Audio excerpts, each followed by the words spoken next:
In this episode, you'll learn how watching rowing videos can improve your technique. Feel the grip of the oar handle, smooth yet firm in your hands. Taste the salt of your own sweat and the occasional splash of water. It's all part of the journey. Welcome to another episode of Faster Masters Rowing Radio. Each week, our host, Masters rowing coach Rebecca Caro, dives deep into the world of Masters rowing. Whether you're on the water or in the gym, join us to become a faster master. Let's go rowing. Hello, everybody, and welcome back. I'm Rebecca Caro, and today we're going to dive into a topic that I've been researching recently, which is about how we can use mirror neurons in our brain to improve our own rowing technique. And also, if you're a coach, how you can use this to improve the outcomes of your coaching. So what are mirror neurons? I first heard about these from Dan Walsh, who led our conference last year on the older athlete and aging, and started diving into quite a lot of research about how parts of our brain are activated. Now, the original research for this came from monkeys. Researchers were studying monkeys' brain patterns, and they were wired. And when the researchers stopped work and went to eat their lunch, they noticed that the monkeys' brains were firing in the area of the brain associated with food and hunger. And because the monkeys were watching the researchers eat, they themselves were getting brain activity, their neurons were firing as if they were doing the eating themselves. And this is the genius of mirror neurons. It helps you to understand and internalize actions, emotions, and intentions because they fire when you see a movement or an activity. So they fire in your brain even though you're not doing it. Wow. So I thought this was really interesting because we all know that rowing is a hugely technical sport, and the ability to separate what we do in the moment with different parts of our bodies takes an enormous amount of time, effort, and training. And a lot of the timing points that really good rowers use are things that are incredibly subtle and reasonably hard to learn. So have you ever noticed how contagious a yawn is? When I yawn, the chances are somebody else who is with me will also yawn. And that's your mirror neurons. That's what causes you to yawn yourself because you've seen someone else doing it.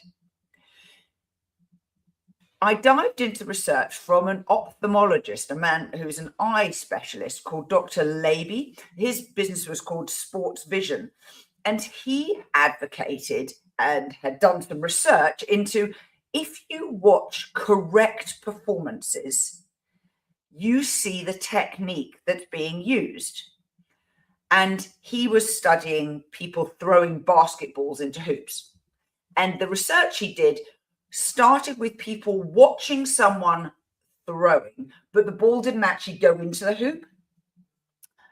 As they watched and learned what good technique looked like, they then got much better at guessing whether or not a throw would go into the hoop or not. And he said, what's important, though, is not that you just watch someone doing good technique. That delivery needs to be in a scenario, in a situation that is as close to reality as possible. So one rower sitting in a boat where the rest of the crew is sitting the boat stable for you, doing slow motion, very, very deliberate movements is not good enough. He aligned this with baseball batting practice. So you're in the nets, someone is throwing a ball at you from reasonably close to, and every time the person hits it and hits it out of the park. This isn't the same as a match. The match scenario has the intense pressure situation. The pitcher is quite a lot further away from you. The speed with which the ball is delivered is also much faster than you get in nets batting practice. So if you're going to use mirror neurons to help improve your technique, you've got to learn the correct thing in a situation that's as close to reality as possible. It's not good enough just to do it very slow motion. You need both. You've got to first understand what the movement is, and then you've got to be able to do it in a real time, the sort of stroke rates that you need to be able to get. For example, getting your catches in at rate 30 is different from getting your catches in at rate 20. So it's got to be as close as possible to reality. When you're watching rowing videos, and a lot of people do, and it's wonderful that there is an incredible resource online of videos to watch, you need to be watching these correct performances. So ideally, make sure that you're definitely seeing good people doing good things in high cadence, high rate, stroke rate situations. There's a recent upload from Penny Shooter's collection of videos, which Mostyn ARC, Mostyn, has been uploading regularly. He's been digitizing her collection of VHF videos. And a lot of these are World Championship and Olympic videos. So they're a fantastic resource going back many years of really good rowing. So do go and seek out good rowing videos. It's a great way to fire your own mirror neurons. But how can we use this as coaches and as athletes working in our clubs with coaches? When a coach tells a story, your brain, as the listener, has the mirror neurons that are going to activate. They make you feel that you're experiencing what the coach is describing. You're experiencing it yourself. Think about when you go to the cinema and you are in an immersive experience watching a story being told on the screen. That darkened room, the very large screen, the good sound, all help you to create what they call neural coupling, because you basically bond with the actors in the movie and you feel like you're in the story with them. Now, that's what we can do as coaches. We can use this storytelling and demonstration as a way to help our students understand and then, secondly, learn faster. The way to go about this is first to get your students to observe the task done well first. If you demonstrate rather than just use words to explain, you're more likely to trigger the mirror neurons because the athletes think themselves into doing what you're describing. So for myself, when I'm coaching, I like to first show the action, then I'll do it a second time where I'm explaining at the same time as showing, so that I'm, as it were, like talking over my own demonstration. So if you've watched any of the drills compendium that we put on sale last year, which includes 24 different drills and skills exercises, the method is quite clear. And I didn't know about mirror neurons when I was recording them, but I talk about the thing first, then I demonstrate it, and then talk over the demonstration. And then the video has captions alongside the demonstration so that it explains to you what to look for. I noticed a while ago that we were sharing videos of crews with people and going, you know, have a look at this. This is you rowing. But without telling them what to look for, you're really missing a learning opportunity, because they'll watch it, but they don't know what they're seeing. And they haven't also got the comparison to see what good looks like.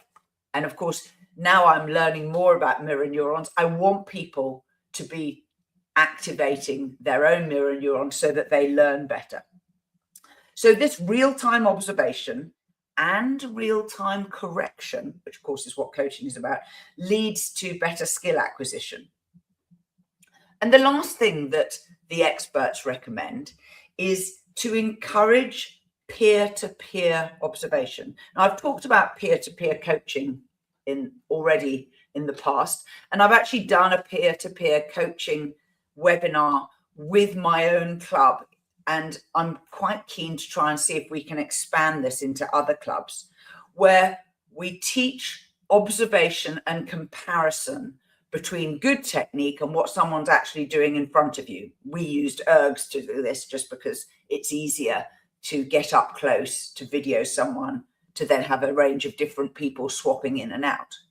And this peer observation with a permission-based feedback structure allows you to help each other to see whether or not you're getting the movement right. And then, of course, to trigger these mirror neurons, which I hope will help us all to improve the ways that we're learning and improving our own rowing technique. Do join us on our newsletter. There are You're part of the 7,000 Rowing Chat Podcast Network. Please tell your fellow rowers about the show. If you've learned just one helpful thing from today's episode, please consider supporting the show for as little as $1 per month by visiting fastermastersrowing.com/podcast.